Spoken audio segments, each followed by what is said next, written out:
Hey guys, I am Nitin Kumar Singh. I hope you all are doing great. आज हम लोग 3 articles को डिस्कस करने वाले हैं यहाँ पे। एक तो है ये जो उड़ीसा के कॉलेज में जो इंसिडेंट हुआ है नेपाली स्टूडेंट के साथ, उसके बारे में डिटेल मैनर में बात करेंगे। देन चीफ इलेक्शन कमिश्नर की अपॉइंटमेंट हुई है, उससे रिलेटेड बात करेंगे। और क्या ऑपोजिशन क्रिटिसिज्म है, सुप्रीम कोर्ट में क्यों गए हैं वो लोग, उससे रिलेटेड बात करेंगे। और हाल ही में पीएम गए हुए हैं कतर में, तो उससे रिलेटेड बात करेंगे। जो हमारा स्ट्रेटेजिक पार्टनरशिप है उसमें नए एंगल्स जो ऐड हुए हैं उसको डिटेल मैनर में आज हम लोग समझेंगे। आइए स्टार्ट करते हैं आज के वीडियो को। इंडिया कतर जो स्ट्रेटेजिक पार्टनरशिप है इसको और इम्प्रूव करने की बात कर रहे हैं। ये स्ट्रेटेजिक पार्टनरशिप होता क्या है? इंडिया ने कई सारे कंट्रीज़ के साथ स्ट्रेटेजिक पार्टनरशिप साइन कर रखे हैं, यानी कि ये एक या एक से ज़्यादा कंट्रीज़ के साथ भी साइन किया जाता है। आज की डेट में इंडिया यूएस है, इंडिया रसिया भी एक स्ट्रेटेजिक पार्टनर्स है, और इंडिया कतर जो आज की लेटेस्ट एग्जांपल आप देख ही रहे हो।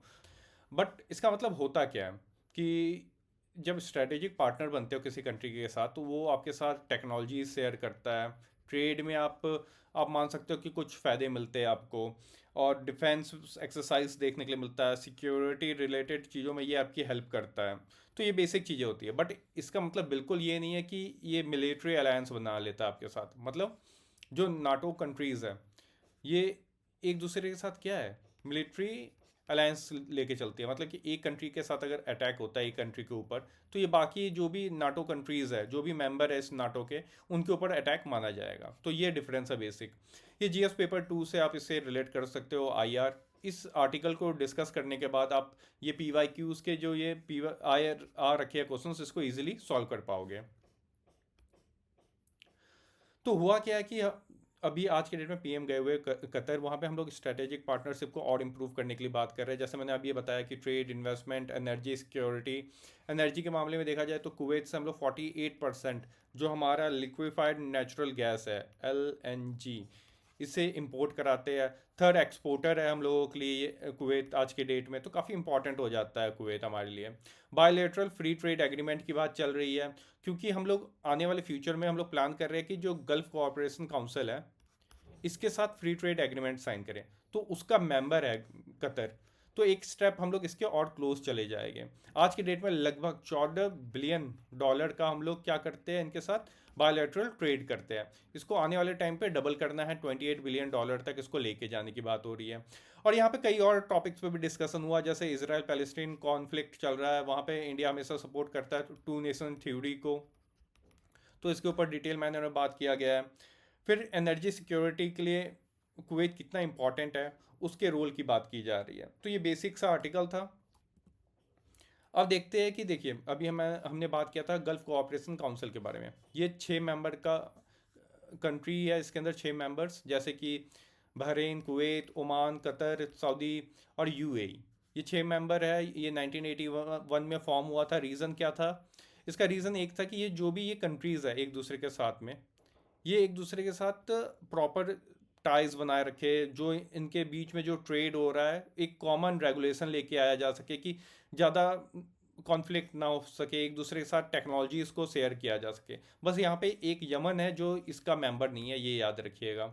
जैसे कि यहाँ पे देखिए, ये पी वाई क्यू में देखिए, इसमें क्या पूछ रहा है, सिंपल सिंपल यही पूछ रहा है कि कौन सा मेंबर नहीं है गल्फ कोऑपरेशन काउंसिल का। तो यहाँ पे अभी हम लोगों ने देखा था कि ओमान है, सऊदी है और कुवैत है, बट ईरान नहीं है। ठीक।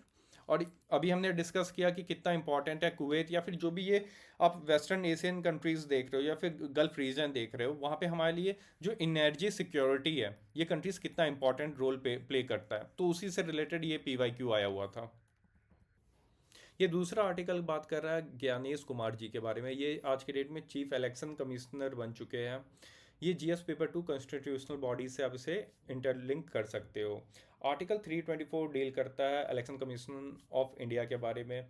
इसमें बट कहीं पर भी ये जिक्र नहीं है कि चीफ इलेक्शन कमिश्नर जो होगा या फिर इलेक्शन कमिश्नर जो बनेंगे उसका क्या क्वालिफिकेशन होना चाहिए, क्या प्रोसीजर होना चाहिए, वो सब चीज़ें यहाँ पर मेंशन नहीं है।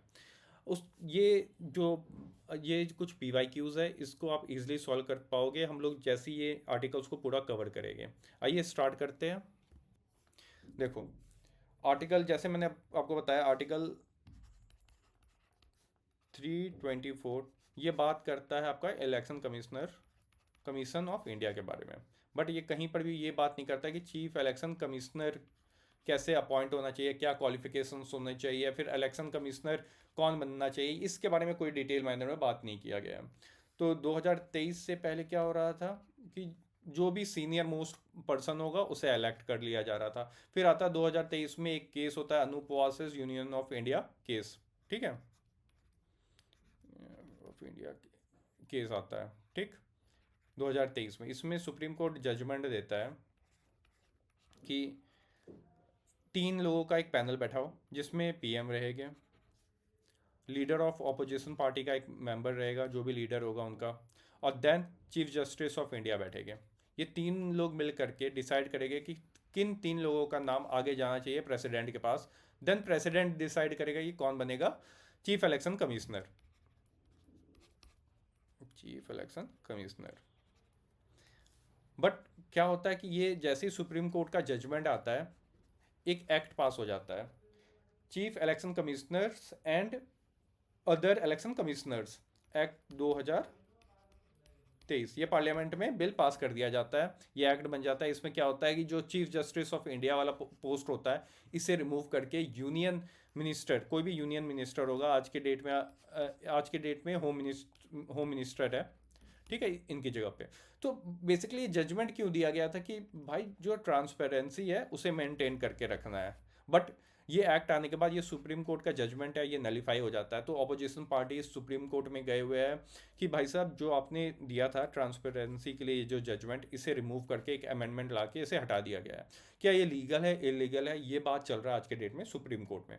तो जो भी होगा उसके बारे में हम लोग आगे डिटेल मैनर में डिस्कस तो करेंगे ही करेंगे। बट आज के डेट में आपको बस ये याद रखना कि जो हमारे जो ज्ञानेश कुमार जी है, ये चीफ इलेक्शन कमिश्नर बन चुके हैं। बट जो क्वेश्चंस आते हैं वो कभी ये नहीं पूछेगा कि कौन है आज के डेट में चीफ इलेक्शन कमिश्नर। वो ऐसे पूछेगा कि यहाँ पे देखिए चीफ इलेक्शन कमीशन में कितने मेंबर्स हैं, 3 मेंबर्स की नहीं, सॉरी 5 मेंबर्स की बॉडी है, जो अभी पढ़े हम लोग, नहीं 3 मेंबर्स की बॉडी है। फिर बाद में यहाँ पे बात कर रहा है कि जो यूनियन मिनिस्टर है ये डिसाइड करता है कि कहाँ पे इलेक्शन होना चाहिए, मतलब शेड्यूल करते हैं जनरल इलेक्शन कब होना चाहिए, बाई इलेक्शन कब होना चाहिए, ऐसा कुछ नहीं है।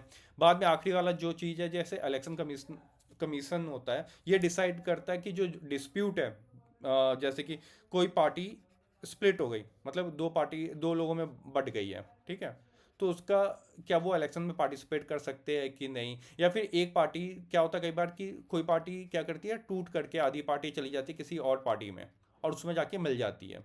तो क्या ये लीगल है इलीगल है कि नहीं, ये डिसाइड इलेक्शन कमीशन करता है। तो जी हाँ, ये आंसर सही है, तो डी इसका आंसर सही है। और बाद में एकदम बहुत प्यारा सा क्वेश्चन है कि इलेक्शन कमीशन का जो रोल है वो डिफाइन करना है मॉडल कोड ऑफ कंडक्ट कराने में। तो ये है ये आर्टिकल। आइए चलते हैं नेक्स्ट आर्टिकल की तरफ।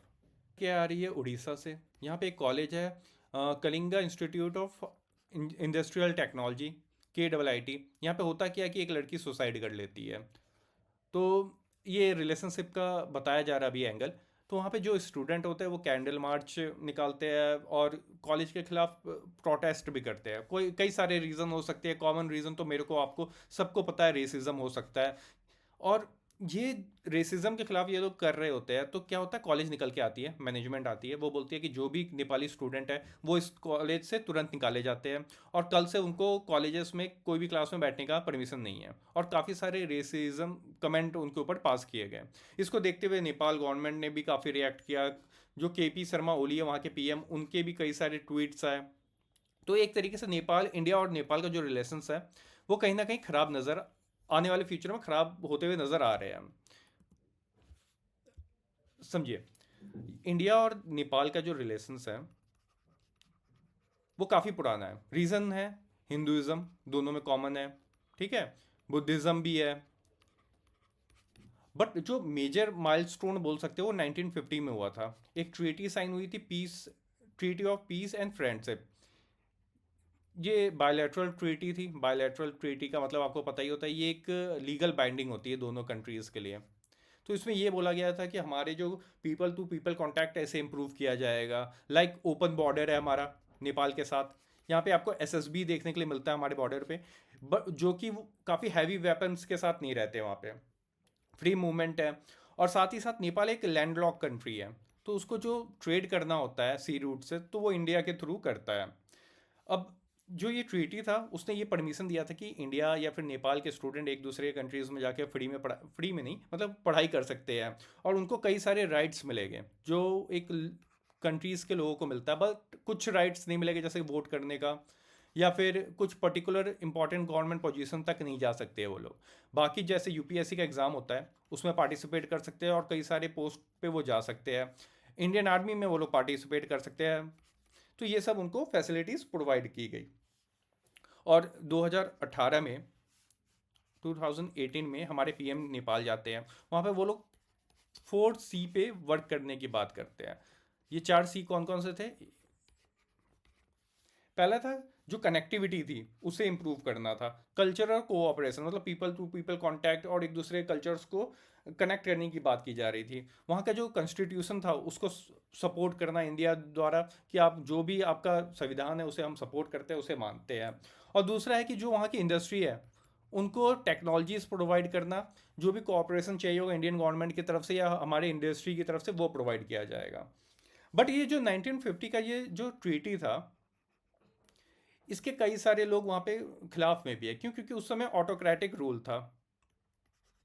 ठीक, तो बोला गया कि भाई अब इसका कोई काम नहीं है। और साथ साथ इंडिया और नेपाल में क्या होता है, भाई भाई जो रिलेशंस की बात होती है उसमें बोला जाता है कि इंडिया एक बिग ब्रदर की तरह रोल करता है, मतलब बड़े भाई की तरह की मनमानी करता है, कोई भी ट्रीटी लाता है वो साइन करा लेता है, हमारा जो व्यू होता है वो रखा नहीं जाता। इसलिए कहीं ना कहीं आपने कई बार सुना होगा नेपाल टिल्ट होते हुए नजर आता है चाइना के साथ। बट पिछले कुछ टाइम से ये रिलेशंस इम्प्रूव हो रहे थे, बट इस इंसिडेंट के बाद ये कहीं ना कहीं थोड़ा सा ख़राब होते हुए नज़र आ रहा है। और इम्पॉर्टेंट ये रहेगा कि इंडिया कैसे रिएक्ट करता है, इंडियन गवर्नमेंट कैसे रिएक्ट करती है इस इंसिडेंट को लेके, ये टोटली इस पर डिपेंड करता है। इंडिया और नेपाल ने कई सारे ट्रीटी साइन किए हुए, जैसे कि वाटर ट्रीटी जो हमेशा न्यूज़ में रहती है।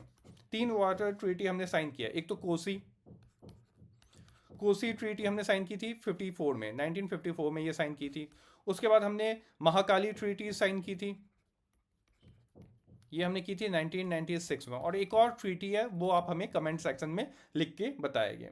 तो ये जो इंसिडेंट है वो काफ़ी दुखद है। आई होप कि गवर्नमेंट इसके खिलाफ काफ़ी सख्त कदम उठाए, इवन कॉलेज के खिलाफ भी।